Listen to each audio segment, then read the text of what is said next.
West Bengal state university 5th semester history minor অর্থাৎ general বা পাসের স্টুডেন্টদের জন্য এই ভিডিওটি আমি আজকে বানিয়েছি।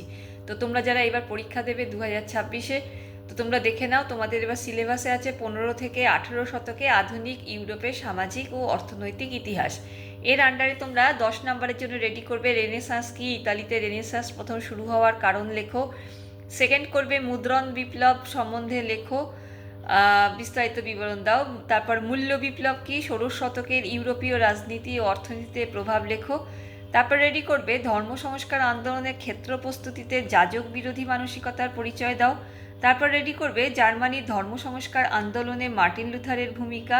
তারপর করবে ইংল্যান্ডের শিল্প বিপ্লব প্রথম শুরু হওয়ার কারণ কি, এর অভিঘাত বা ফলাফল কী ছিল। এরপরে 5 মার্কসের বেশ কিছু টিকা দেখিয়ে দিচ্ছি, দেখো।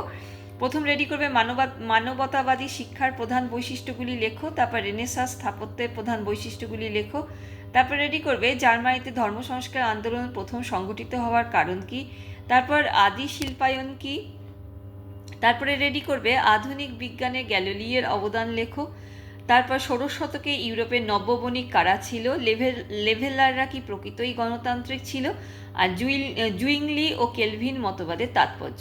তো এই কটা তোমরা 5 মার্কস আর 10 মার্কসের রেডি করলেই হয়ে যাবে। এর সঙ্গে তোমাদের 2 মার্কসের কোয়েশ্চেন আসবে, 10টা তোমাদের 2 মার্কসের কোয়েশ্চেন লিখতে হবে। তো সেইটা নিয়ে আমি একটা ভিডিও এরপরে দিয়ে দেবো, 2 মার্কসের যে কী কী কোয়েশ্চেন তোমাদের আসতে পারে। তো এর সঙ্গে আরেকটা কথা আমি তোমাদের বলে রাখি যে আমি অনলাইনে এই তোমাদের 5th সেমিস্টার হিস্ট্রিটা প্রাইভেট টিউশন পড়িয়েছি।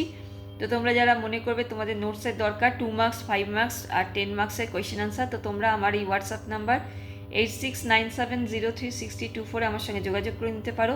শুধুমাত্র হিস্ট্রি নয়, আমি যে 5th সেমিস্টার তোমাদের জেনারেল বা পাসের political science, Bengali, education, history, philosophy এগুলো পড়াচ্ছি।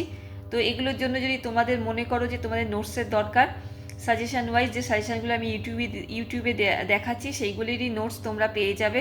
তো তাহলে অবশ্যই কিন্তু আমার সঙ্গে হোয়াটসঅ্যাপে যোগাযোগ করতে পারো।